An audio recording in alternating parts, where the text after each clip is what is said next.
तेरे पति के शव को कोई खा जाएगा, ना ना, बढ़ के पेड़ के नीचे छोड़कर आए। क्या चाहिए तुझको, क्या दूं मैं तुझको, कुछ मांग ले मुझसे। सावित्री कहती है क्या दोगे आप, मेरे पति के प्राण दे दो बस वापिस, और कुछ नहीं चाहिए।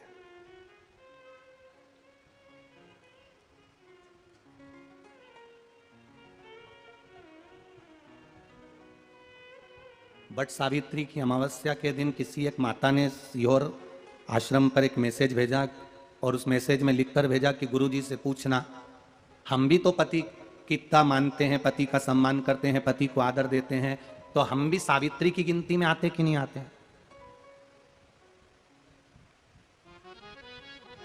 तो सीहोर से मैसेज आया कि गुरुजी वो ऐसा ऐसा पूछा गया है, आप बताओ क्या कहना है। हमने कहा कह दो, जब बट सावित्री आती है तभी तुम पति को प्रणाम करती हो, जब दिवाली आती है तब पति को प्रणाम करती हो, जब करवा चौथ आती है तभी चलनी में मुंह देखती हो, बाकी के समय तो तुम जूड़ा बांध के ऐसी बोलती हो कि पति थर थर कांपता है।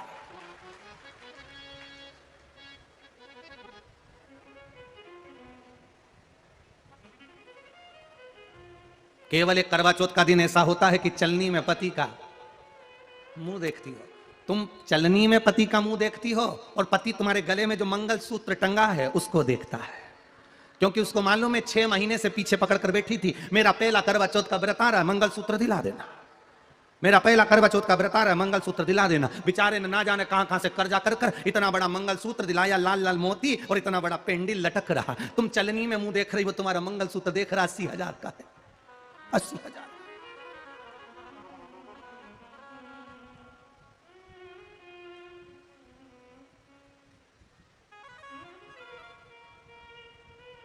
सोलह श्रृंगार में नारी के हाथ की चूड़ी का कलर अलग हो सकता है, चूड़ी की डिजाइन अलग हो सकती है, चूड़ी अलग हो सकती है, चूड़ी महंगी सस्ती हो सकती है, मंगलसूत्र की कीमत ऊंची नीची हो सकती है, पांव की बिछुड़ी की कीमत ऊंची नीची हो सकती है, कान के कुंडल की कीमत ऊंची नीची हो सकती है, तुम्हारे शरीर पर जितने जितने 16 श्रृंगार हैं उसकी कीमत ऊंची नीची हो सकती है। केवल मंगलसूत्र की डिजाइन बदल सकती है, नाक की लौंग की डिजाइन बदल सकती है, कान के बुंदे की डिजाइन बदल सकती है, हाथ की चूड़ी की डिजाइन बदल सकती है, पांव की पायल की डिजाइन बदल सकती है।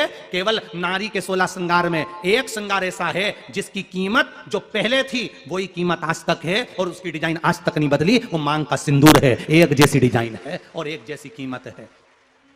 सारे श्रृंगार की कीमत अलग अलग है, तुम्हारे हाथ की चूड़ी की कीमत अलग होगी, पड़ोसन के हाथ की चूड़ी की कीमत अलग होगी, किसी के साड़ी की कीमत अलग होगी, किसी के जूड़े की कीमत अलग होगी, गजरे की कीमत अलग होगी, गजरे की कीमत अलग होगी, पायल बिछुड़ी की कीमत अलग होगी, पर मांग में जो सिंदूर डाला जाता है वो एक कीमत का होता है, एक डिजाइन का होता है और एक जैसा होता है, और वो सबसे भारी होता है। सावित्री यमराज से कह रही है मेरे पति को छोड़ दो, यमराज कह रहा है सावित्री तेरा पति मर चुका है, मांग के सिंदूर को पोंछ दे। सावित्री कहती है पूरा श्रृंगार उतार दूंगी पर मांग का सिंदूर नहीं पूछने दूंगी। तब यमराज ने कहा जब तक तू मेरे मांग का अपनी मांग का सिंदूर नहीं उतारती तब तक तू मेरे पास नहीं आ सकती। भगवान यमराज से सावित्री ने कह दिया मैं भी तुझे वचन देती हूं यमराज, मेरी मांग में जब तक सिंदूर है, जैसे सीता ने लाइन, लक्ष्मण जी ने लाइन खींच दी थी और सीता पार नहीं जा सकती थी, मैं भी तुझे वचन देती हूं जब तक नारी की मांग में सिंदूर है तब तक तू उसके पति को उसके सामने लेकर नहीं जा सकता, यह भी मैं तुझे कह देती हूं। यमराज भैंसे पर सवार होकर सत्यवान को लेकर जा रहा था,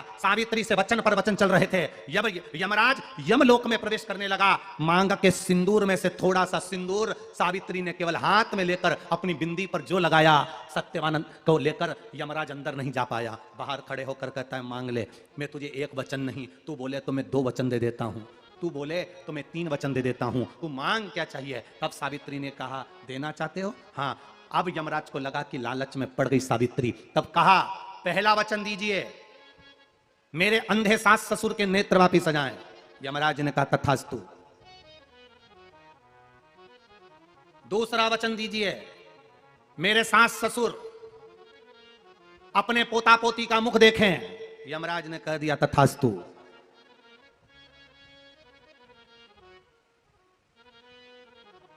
जाओ। यमराज जाने लगे, फिर आग जलने लगी, कहने लगे अब मैं अंदर क्यों नहीं जा पा रहा हूं। सावित्री कहती है तुमने वर दिया है मेरे सास ससुर पोता पोती का मुख देखें, उनके बेटे को तुम ले जाओगे तो पोता पोती कहां से होगा, छोड़कर जाओ। सावित्री है। पति को वापिस लेकर आ गए।